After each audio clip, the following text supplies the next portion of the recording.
오늘 하나님 아버지께서 우리에게 주신 말씀은 사무엘상 1장 23절부터 28절까지의 말씀입니다.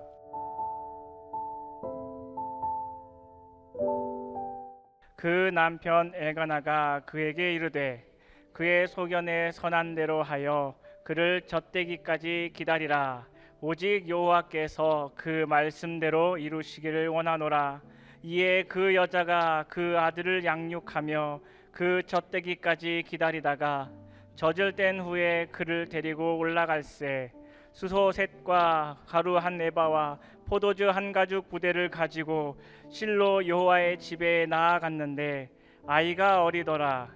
그들이 수소를 잡고 아이를 데리고 엘리에게 가서 한나가 가로되 나의 주여 당신의 사심으로 맹세하나이다. 나는 여기서 나의 주 당신 곁에 서서 여호와께 기도하던 여자라. 이 아이를 위하여 내가 기도하였더니 여호와께서 나의 구하여 기도한 바를 허락하신지라.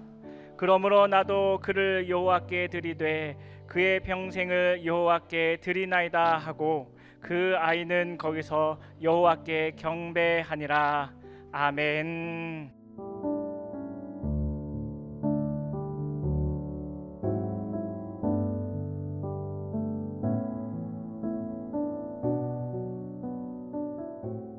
자, 오늘은 어린이 주일입니다. 어린이 주일이 되면은 성경 속에 가장 많이 생각나는 사람이 있습니다. 한나지요. 한나가 아이를 낳기 위해서 어떻게 기도했는지, 그리고 낳은 다음에 어떻게 했는지, 그 아이가 어떻게 성장을 해서 하나님의 종으로 쓰임을 받게 되었는지, 이렇게 자세하게 나온 것이 없어요. 한나 말고 더 이상 자세하게 나온 내용이 없어요. 왜 그러느냐? 한나를 통해서 우리가 배워야 할 것이 너무나도 많다는 것이죠. 그래서 이렇게 자세하게 성경에다가 기록을 해놓고 우리에게 말씀을 하시는 것입니다. 이 한나의 사건을 통해서 하나님께서는 지금 우리에게 무엇을 말씀하시는지 분명히 있습니다. 이 말씀을 듣는 시간 되시기를 바랍니다. 이것이 그냥 지나간 사건으로 끝나면 아무것도 아니에요. 이 역사적인 사건을 통해서 하나님께서는 지금 나에게 무엇을 말씀하시는가, 그걸 들어야 하나님의 말씀을 듣는 것입니다. 그래서 이 시간에 하나님의 말씀을 듣는 여러분 되시기를 주의 이름으로 축원합니다. 자, 그러면은 한나가 어떻게 했는가? 한나가요, 엘가나의 아내지요. 본부인이란 말이죠. 그런데 자녀를 낳지 못합니다. 얼마나 마음이 아프고 괴로웠는지 몰라요. 오늘날 자녀의 소중함에 대해서, 자녀의 그 중요함에 대해서 잘 모르는 사람들이 많아요. 자녀를 낳는 것이 얼마나 큰 복인지 이걸 모르는 사람들이 많아요. 그러니까 우리나라가 저출산 세계 1위잖아요. 요즘에는 지금 출산율이 점점 늘어나고 있다고 하는 이 반가운 소식이 계속 들려오는데 참 감사할 일입니다. 저는 기도하거든요. 우리나라의 이 백성에게 복을 주시되 생육하고 번성하는 복을 달라고 진짜 기도 많이 하거든요. 이게 가장 중요한 복이거든요. 성경에 나오는 창세기 1장에서부터 나오는 최초의 복이고 최고의 복이 이 자녀를 낳는 것이거든요. 한나는 그것을 알고 있는 거예요. 진짜 뭘 알고 있는 것이죠. 거기다가 남편 엘가나가 한나가 자식을 낳지 못하니까 두 번째 부인날을 얻었습니다. 근데 부인날은요 자식을 쏙쏙 잘 납니다. 진짜 자녀를 너무너무 잘나요. 그러니까 점점 마음이 높아져 가지고 기고만장해져서 한나 알기를 우습게 합니다. 한나를 멸시합니다. 천대합니다. 그러니까 한나가 얼마나 자존심이 상하고 얼마나 마음이 아프고 괴로웠는지, 예? 그냥 죽고 싶을 정도예요. 그냥 남편 알가나가 이것을 알고 한나를 많이 위로합니다. 매년제를 드릴 때 성전에 가서 제물을 드릴 때 갑절로 줍니다. 그렇지만 그게 위로가 안 되는 것입니다. 한나에게 있어서 진정한 위로는 자식을 낳는 것밖에 없습니다. 남편이 아무리 위로를 하고 사랑을 많이 해준다 할지라도 위로가 되지 않습니다. 자식을 낳지 못하니까 부끄럽고도 괴롭고도 안타깝고도 이거 어떻게 말로 다 표현을 하겠습니까? 저는요, 저의 여동생이 결혼을 한 지 10년이 되도록 자식을 낳지 못해가지고 그 괴로워하는 것을 옆에서 봤거든요.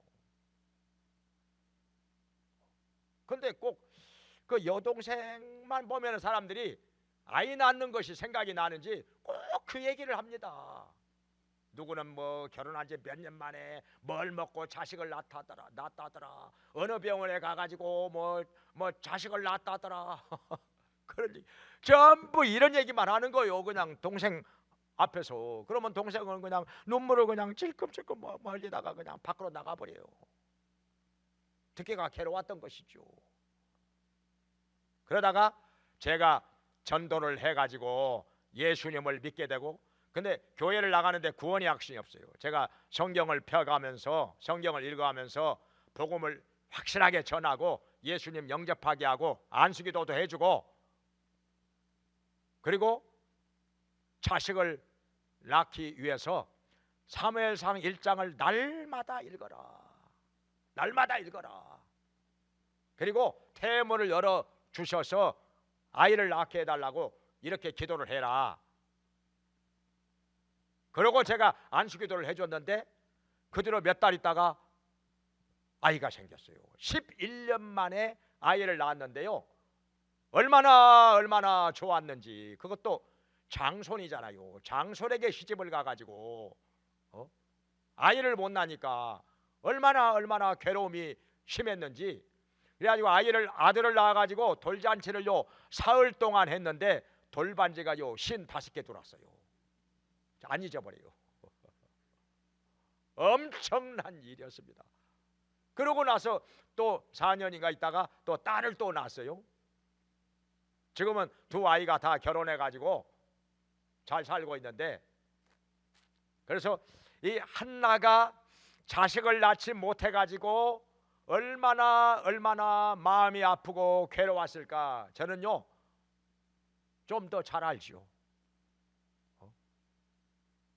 거기다가 정말 분인나가 분인하게 하는 거예요. 한나를 마음을 격동하게 하고 막 자존심을 너무너무 상하게 만들고. 그러니까 어떻게 합니까? 한나가 성전에 올라가서 하나님 앞에 엎드려서 간절히 기도를 합니다. 얼마나 간절히 기도를 했는지 아무튼 간에 목소리가 안 나와요. 아마 좀 아이를 낳게 해달라고 기도하는 것이 아마 좀 창피해서 그랬는지 일부러 소리를 안 내고 기도한 것이 아닌가, 그런 생각도 드는데, 아무튼 간에 그것을 옆에서 나이가 많은 엘리 제사장이 보고 있다가 느닷없이 야단을 칩니다. 이 여자여, 포도주를 끊어라. 대낮에 성전에 와서 이 뭐냐 이거요. 술 주정하는 줄로 알고 술에 취해가지고 그러는 줄 알고 냅다 야단을 친 겁니다. 좀 물어보긴 할 일이지. 뭐 때문에 이러느냐. 무슨 일이 있느냐, 왜 그러느냐, 좀 자초지종을 물어보거나 야단을 치든가 말든가 할 일이지, 물어보지도 않고 그냥 남의 사정 알지도 못하고 냅다 야단부터 치니까 한나가 얼마나 마음이 아팠겠습니까? 얼마나 억울합니까? 안 그래도 괴로운 사람, 제사장마저 위로는 못 해줄 망정, 냅다 물어보지도 않고 야단부터 치니까. 그런데요, 한나는요 보통 믿음이 아닙니다. 엘리 제사장을요 하나님의 종으로 대합니다. 여기서 믿음이 나옵니다. 유순한 말은 분노를 쉬게 하느니라. 잠언에 있는 말씀대로 아주 유순한 말로 자초지종을, 이 사연을 설명합니다. 제가요 술 취한 것이 아니라 자식을 낳지 못해가지고 너무너무 마음이 안타까워서 하나님께 저의 중심을 통하는 기도를 한 것입니다. 아이를 낳으면 제가 하나님께 바치겠노라고 이렇게 서원하는 기도를 한 것입니다. 이렇게 말하니까 엘리 제사장이 얼마나 미안합니까? 너무너무 미안한 거예요. 그냥 내가 이거 실수를 해도 보통 실수가 아니라 이거. 그리고 어떻게 합니까? 실수를 만회하기 위해서는 해줄 수 있는 것이, 제사장이 줄 수 있는 것이 뭡니까? 축복하는 것이죠. 근데 이보다 더한 것이 없지요, 사실은. 그래서 그대가 하나님 앞에 구한 것이 이루어지기를 원하노라, 이렇게 축복을 한 것입니다. 근데 이게요 제사장의 입에서 나오는 말은요 그냥 보통 사람의 말하고는 다릅니다. 차원이 달라요. 그냥 말이 아니라 이건 이루어지는 말입니다. 제사장의 입에서 나오는 이 축복의 말은요 반드시 하나님께서 이루어 주시는 것입니다. 보통 말이 아니죠. 근데 한나는 또 이것을 압니다. 한나는 이것을 알아요. 그래가지고 받아들입니다. 그래가지고 근심은 다 사라지고 기쁨이 넘쳐가지고 집으로 돌아갑니다. 그랬더니 진짜 아이를 낳았습니다. 이름을 사무엘이라고 하고, 그러니까 여호와께 구하여 받았다, 그런 뜻으로 사무엘이라 이름을 줬습니다. 이게 뜻이 있는 거지요. 그래가지고 그 아이를 젖을 먹이면서 잘 교육을 하였는데, 젖을 떼고 나서 이 아이를 하나님 앞에 데리고 가서 바칩니다. 그렇게 소원을 했으니까 소원한 대로 이행을 하는 것입니다. 그러면서 여기 성경에 나온 말씀대로 제물을 많이 드립니다. 소 3마리, 밀가루, 포도주 몽땅 드리면서 이 아이를 하나님께 드립니다. 근데 아이를 하나님께 드린다고 하는 것은 어떻게 하느냐? 사실은 엘리 제사장에게 양자로 주는 것입니다. 그러면 자기는 이제 집에서 같이 살 일이 없습니다. 이제 영원히 이제 나무 자식 돼버리는 것입니다. 이거 할 수 있겠습니까? 아무리 소원을 했다 할지라도 보통 사람 같으면은 정말 어려운 일입니다. 어떻게 해서 낳은 자식인데, 천신만고 끝에 낳은 이 귀한 아들을 아무리 소원을 했다고 하나님 앞에 바치는 것입니다. 이것이 한나의 믿음입니다.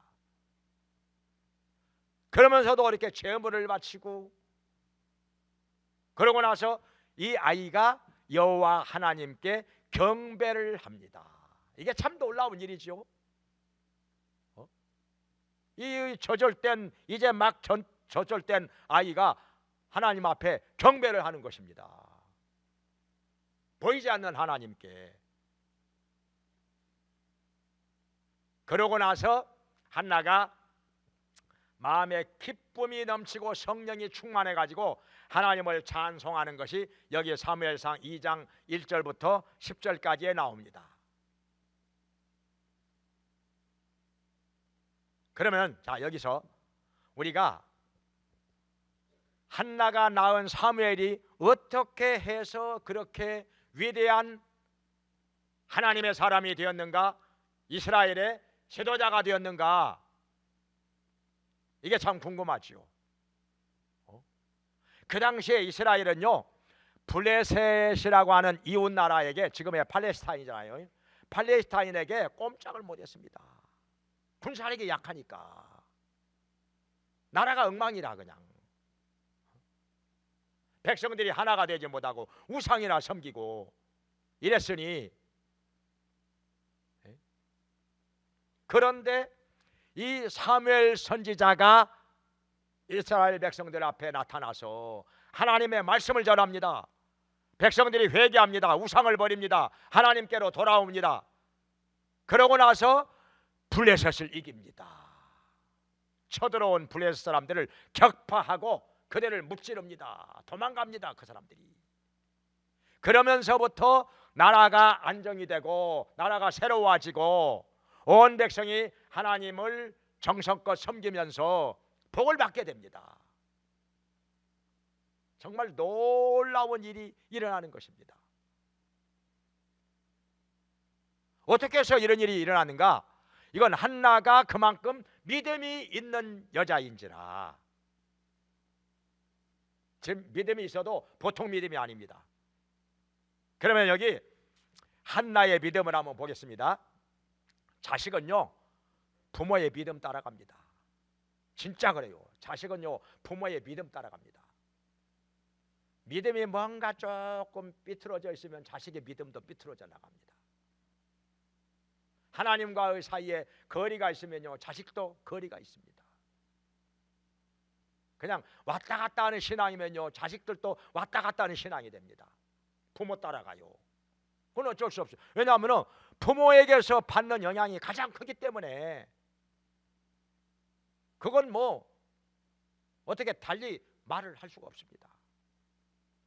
그러면 한나의 믿음을 한번 보겠습니다. 어떤 믿음인지. 첫째로는요, 한나는 자식을 낳게 해달라고 하나님께 기도하는 믿음이 있었습니다. 기도하면 하나님께서 태문을 열어주셔서 자식을 낳게 해주신다, 이걸 믿었던 것입니다. 그리고 자식을 낳는 것이 하나님께서 주시는 어마어마한 복이라고 하는 것을 한나는 믿고 있었습니다. 올바른 신앙이지요. 그 다음에 두 번째로 엘리 제사장을 하나님의 종으로 대하는 믿음이 있었습니다. 이게 중요한 믿음이지요. 만약에 한나가 엘리 제사장을 그냥 직업인으로 대하였다면은, 엘리 제사장이 아니 남의 사정도 모르고 막 포도주를 끊으라고 야단을 칠 때 얼마나 기분 나빴겠습니까? 얼마나 시험이 들었겠어요.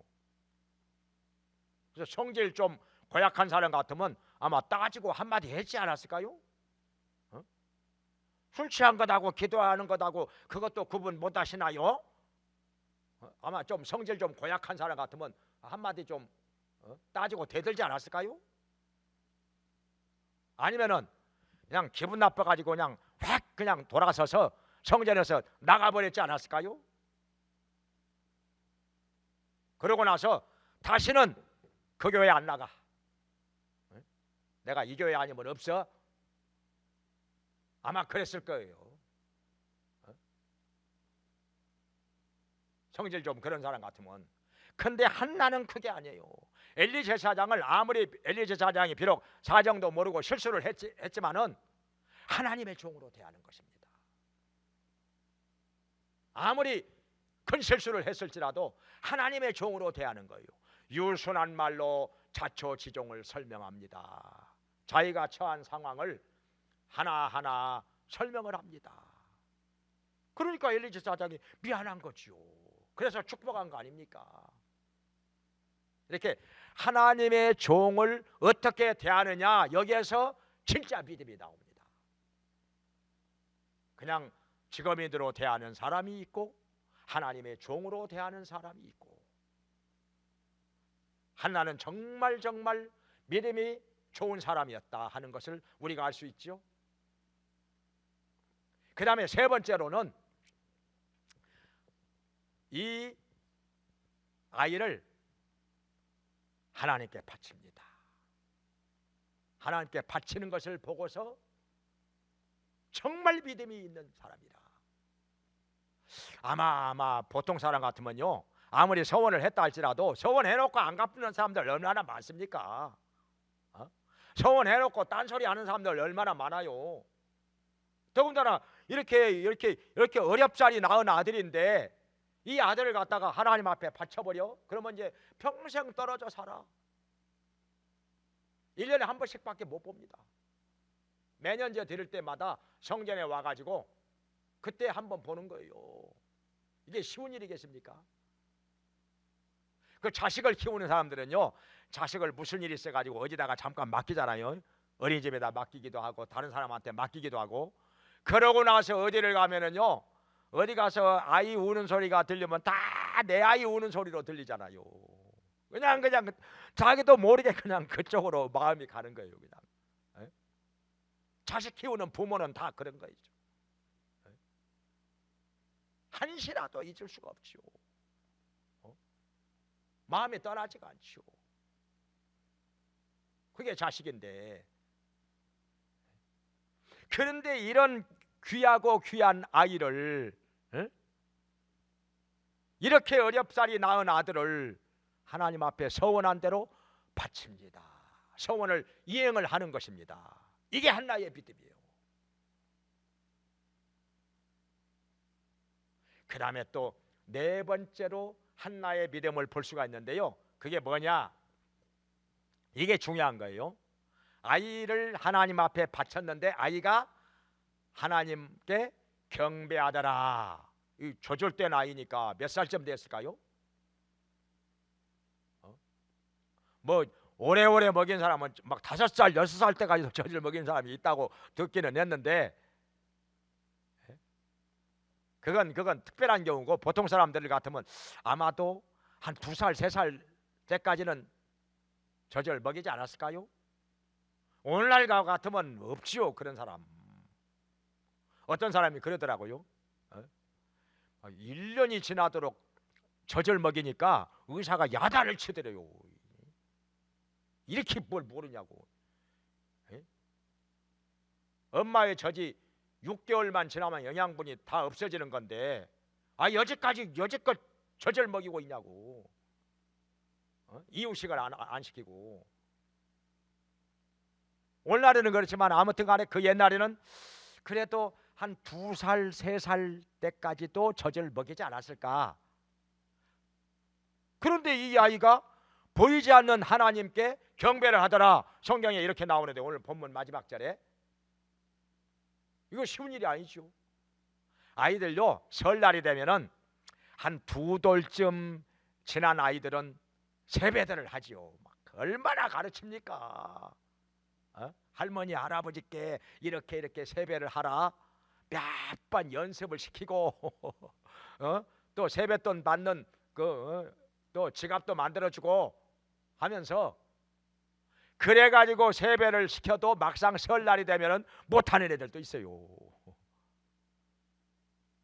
옷도 아주 그냥 특별한 옷을 맞춰서 입혀주고 그렇게 가르치고 연습을 시켰는데 막상 돗자리 깔아놓으면 못해요.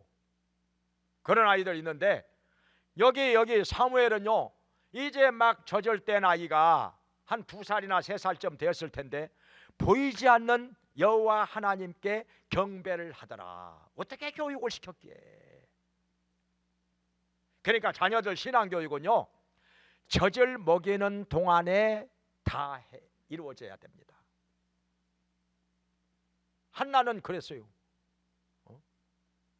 젖을 떼기 전까지 해서 신앙교육이 다 끝난 거예요.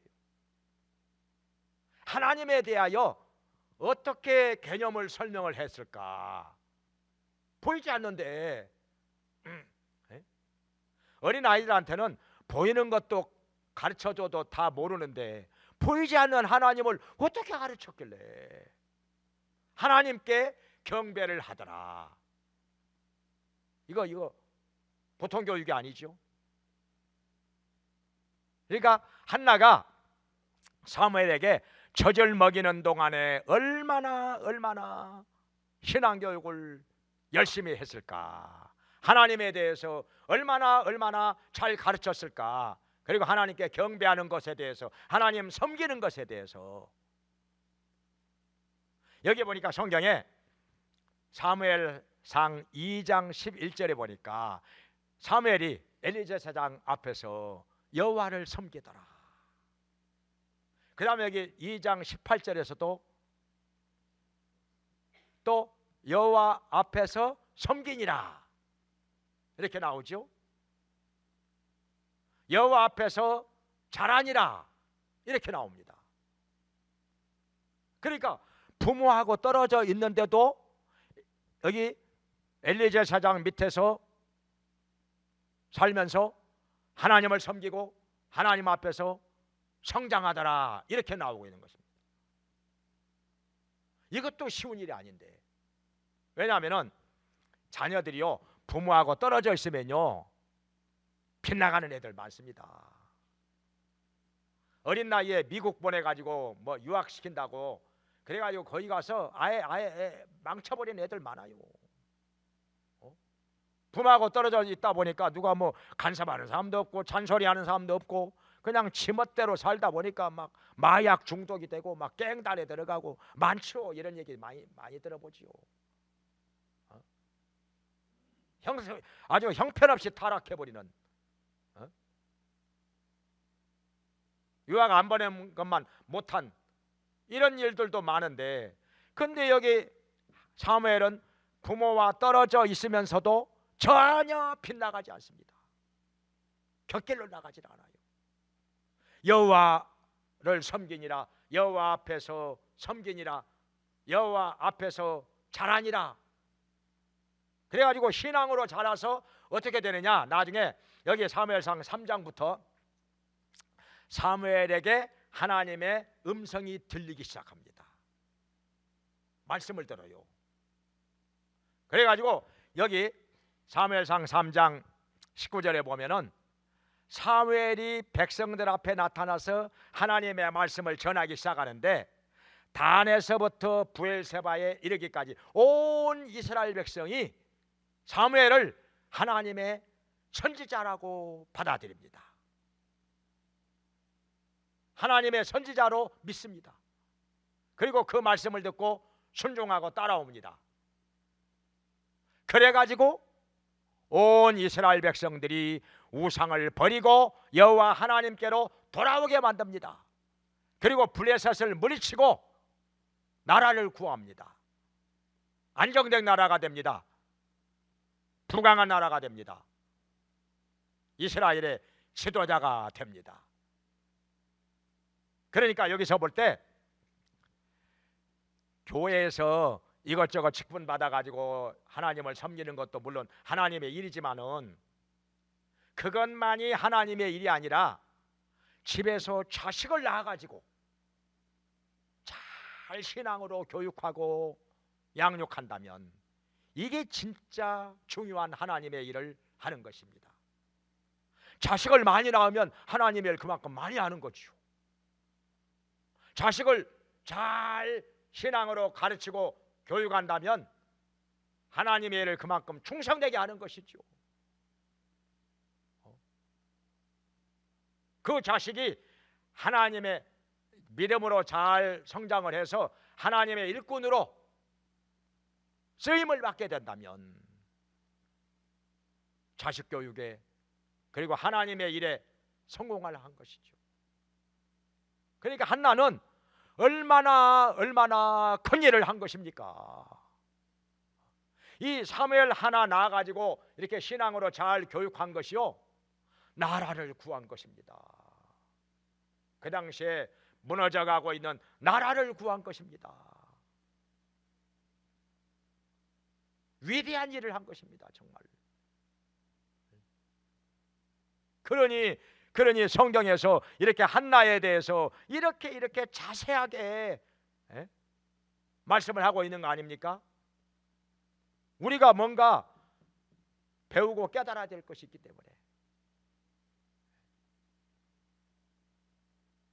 또 여기 한나의 믿음을 하나 더 보겠습니다. 또 하나의 믿음은 뭐냐? 여기 사무엘상 2장 1절부터 10절까지에 보면은 한나의 찬송이 나옵니다. 찬송을요, 뭐 어디서 배워가지고 부른 것이 아니라 만들어가지고 부른 것입니다. 자기 마음에 성령이 감동하시는 대로. 얼마나 내용이 좋은지 정말 은혜가 넘칩니다. 그만큼 한나가 성령 충만한 사람이었다고 하는 거, 신앙이 깊이 들어간 사람이라고 하는 것을 우리가 알 수 있습니다. 여기서 나온 것이 뭐냐면요, 2장 6절과 7절에 보면은 여호와께서는 사람을 죽이기도 하시고 살리기도 하시고 음배 내리기도 하시고 음배에서 올리기도 하시고 가난하게도 하시고 부하게도 하시고 낮추기도 하시고 높이기도 하시나이다. 그 유명한 말씀이 여기서 나온, 한나 입에서 나온 거예요. 그 유명한 말씀이, 하나님이 우리의 생사화복을 중환하신다는 말씀이 여기 한나 입에서 나온 거예요. 그러니까 한나가요 진짜 성령 충만한 사람이고 어찌 보면은요 선지자급입니다. 이 한나의 신앙이요 선지자급이에요. 신약성경 누가복음에 보면은 예수님께서 태어나기 전에 엘리사벳의 찬송이 나오고 마리아의 찬송이 나오고 또 태어난 후에는 또 안나의 찬송이 나오고 시몬의 찬송이 나오고 그러잖아요. 다 성령 충만한 사람들이 이 정도의 찬송을 그냥 즉석에서 하는 거예요. 그냥 배워가지고 하는 거야. 뭐 누군들 못합니까? 그거 그게 아니라 이 성경에 나오는 이런 성령이 감동하시는 대로 찬송을 한 사람들 보면요 대단한 믿음을 가진 사람들입니다. 성령 충만한 사람들이고요 영적으로 아주 깊이 들어간 사람들입니다. 진짜 기도 많이 하는 사람들이에요. 그러니까 이런 아이를 바치고 나서 아마 보통 사람 같으면은 눈물 찔끔찔끔 흘리고 있었을 거예요. 그렇지 않았을까요? 아이를 이렇게 딱 성전에다가 바치고 나서 발걸음이 안 떨어져 가지고 집으로 돌아가는 길에 얼마나 눈물을 흘렸을까요? 얼마나 마음이 아팠을까요? 보통 사람 같으면 서원한 대로 바치는 것도 힘들었겠지만은 바치고 난 다음에 집으로 돌아가는 발걸음도 얼마나 무겁고 얼마나 마음이 아프고 눈물 나고 그랬을 텐데 한나는요 이렇게 하나님을 찬송하는 거요 기쁨이 충만해 가지고 이게 신앙의 차원이 보통 사람들하고는 아주 다른 것입니다. 제가요 그 록펠러의 어머니에 대해서 제가 책을 통해서 읽었을 때 얼마나 마음이 참 감동이 됐는지, 얼마나 참 배울 것이 많았는지. 록펠러가요 어떻게 해서 그렇게 세계적인 인물이 되었느냐, 그 어머니가 훌륭해요. 어머니가. 근데 록펠러의 아버지는 뭐 신앙생활 별로 그렇게 뭐 제대로 한 사람은 아니었다고 그래요. 근데 어머니가 너무너무 신앙이 좋은 사람이다. 그래가지고 록펠러에게 또 다른 자녀들에게 이 신앙교육을 시키는데요 10가지를 가르쳤다고 그래요. 이 가르치는 내용이 중요합니다. 오늘날에 많은 사람들이요 자식을 신앙교육 한다고 하면서도 막연합니다. 내용이 없어요. 뭘 가르칠 것인지를 몰라요. 가르치는 내용이 없어. 뭘 가르쳐야 될 것인지 그걸 몰라요. 그냥 교회만 보내면 단 줄 알아. 근데 이게 록펠러 어머니는 어떻게 가르쳤느냐? 10가지. 하나님을 친아버지처럼 섬겨라. 그렇게 가르쳤다고 그래요. 하나님을 친아버지처럼 섬겨라. 보이지 않는 하나님이야말로 이렇게 보이는 아버지처럼 섬겨라. 그 다음에 두 번째로는요, 목사님은 하나님 다음이다. 이걸 가르쳤대요. 목사님은 하나님 다음이다. 그러니까 목사님이 말씀하신 것은 무조건 순종해라. 하나님의 말씀으로 받고 무조건 순종해라. 그 다음에 또 뭘 가르쳤냐면은 오른쪽 주머니는 11조를 넣어라. 이걸 가르쳤대요. 오른쪽 주머니에는 11조를 넣어라. 어렸을 때부터 이렇게 아르바이트 해가지고 뭐 나머지 감자도 캐주고 또 뭐 칠면조도 키워가지고 새끼 나서 또 팔고 막 이렇게 돈벌이를 했는데 이 초등학생 때부터 이 돈벌이를 시킨 거예요. 용돈을 벌게 한 거예요. 그래가지고 11조를 하는데 8살 때부터 11조를 합니다. 록펠러가. 오른쪽 주머니는 11조를 넣어라. 경제교육도 시킵니다. 그리고 또 한 가지는 뭐냐면요, 주일 성수도 가르치고요. 그리고 또 아침에 막 일어나면 기도부터 해라. 일어나면 기도부터 해라. 그리고 성경을 읽으면서 하나님의 말씀을 들어라. 그것도 가르칩니다. 그 다음에 잠자기 전에는 반드시 기도하고 자라. 그날 잘못한 것은 회개하고. 그리고 또 뭘 가르치느냐? 다른 사람과 절대 적을 만들지 마라. 인간관계의 중요성을 가르칩니다. 절대로 살아가면서 적을 만들지 마라. 그 다음에 또 뭘 가르치면 남을 도와줄 때는 힘껏 도와줘라. 그냥 찔끔찔끔 도와주면요, 도와주고 나서도 말 듣거든요. 선물도 그래요. 선물도 이렇게 주고 남에게 줄 때는요, 좋은 것을 줘야지. 그냥 허접한 것을 주고 나면은요, 주고 나서도 말 듣습니다. 안 준 것만 못해요. 그걸 안 거예요, 어머니가. 야, 남을 도와줄 때는 힘껏 도와줘라. 그리고 또 뭘 가르쳤냐면은 예배 시간에는 반드시 앞자리에 앉아라. 앞자리에 앉아라. 어제 뒷자리에 앉으신 분들 잘 들어야 돼요. 예배 시간에는 이유가 있는 거예요. 반드시 앞자리에 앉아라. 그리고 또 한 가지 뭘 가르치냐면은 주일 예배는 반드시 본교에서 드려라. 이걸 가르쳤대요. 주일 예배는 반드시 본교에서 드려라. 그러니까요, 나중에 록펠러가 어떻게 하냐면요, 비행기 타고 애국 갔다가도요, 토요일 되면 들어옵니다.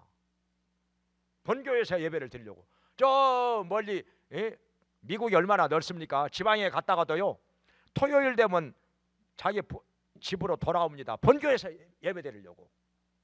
어머니가 그렇게 교육을 했기 때문에. 아무데나 하나님 계셔, 아무데나 가서 예배 드려도 돼. 이건 완전히 엉터리 신앙이죠. 주일 예배는 본교에서 드려라. 그래야 직분도 감당하니까. 이렇게 철저하게 신앙교육을 시켰다는 것을 우리가 알 수가 있는데 참 부끄럽죠. 부끄럽죠. 저도 이렇게 록펠러 어머니에 대해서 쭉 보니까 우리 자녀들에게 제대로 못 가르쳤다. 진짜 솔직히 그런 생각이 듭니다. 제대로 가르쳐야 할 것을 제대로 못 가르쳤다. 뭘 가르쳤느냐 물어보면은 이 록펠러 어머니 못 따라갑니다. 록펠러 어머니가 그렇게 그 교육을 많이 받은 사람은 아닙니다. 학교를 많이 다닌 사람은 아니에요. 근데 이렇게 신앙 교육을 철저하게 했습니다. 그렇게 했더니 록펠러가요, 학교는 또 많이 다니지는 못해서 집이 그렇게 가난해 가지고, 또 아버지가 또 경제적인 능력이 없어 가지고 학교는 많이 못 다녔지만은 교회에서 신앙생활을 열심히 하면서 20대에 교회에서 성전건축 위원장이 됩니다. 놀라운 일이죠.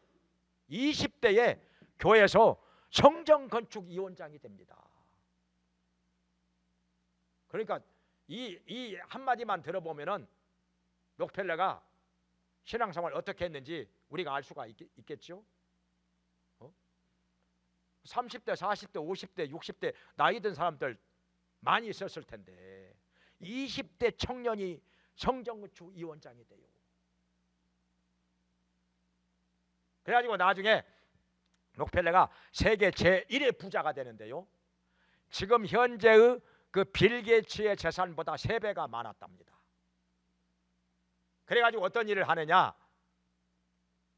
하나님의 일을 열심히 하는데 예배당을 지어서 바친 것만 해도 5,000개에서 몇 개가 모자라더라고요. 제가 책 보니까 예배당 지어서 바친 것만 해가지고 또 5,000개에서 몇 개가 모자라요. 4,900 몇 개예요.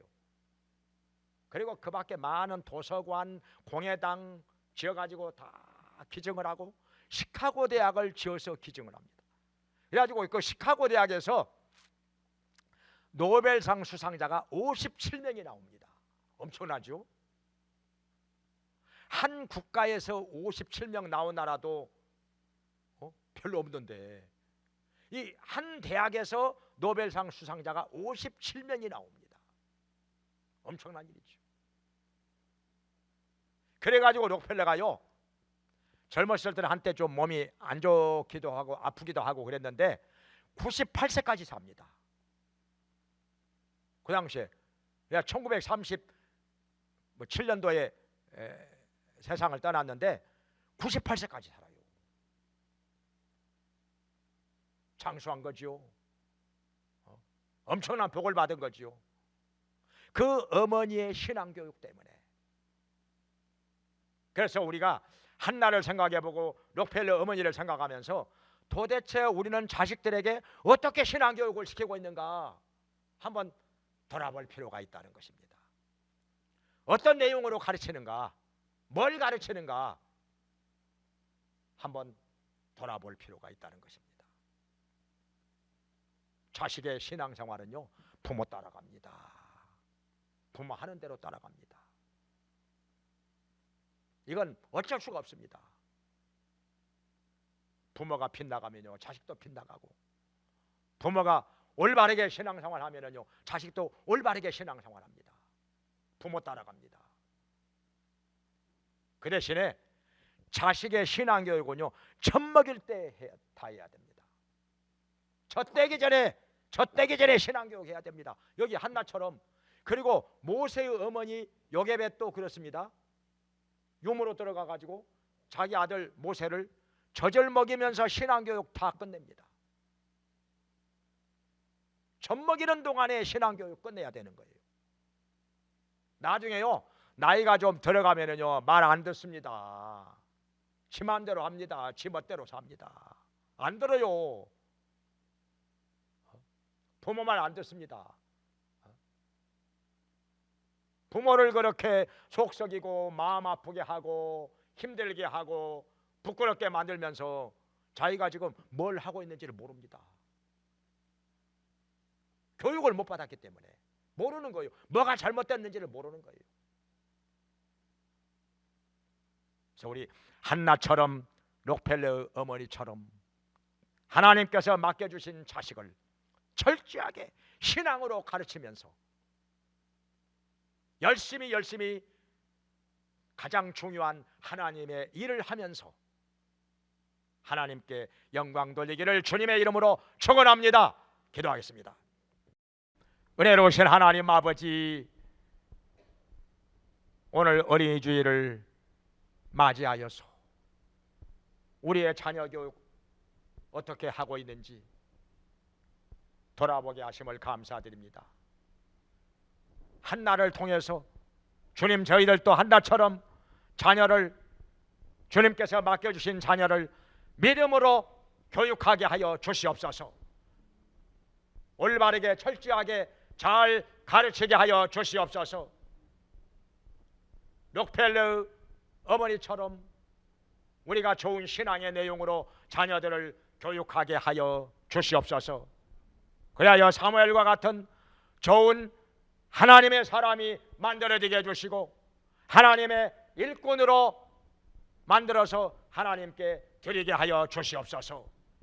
신앙의 본을 보이게 해주시고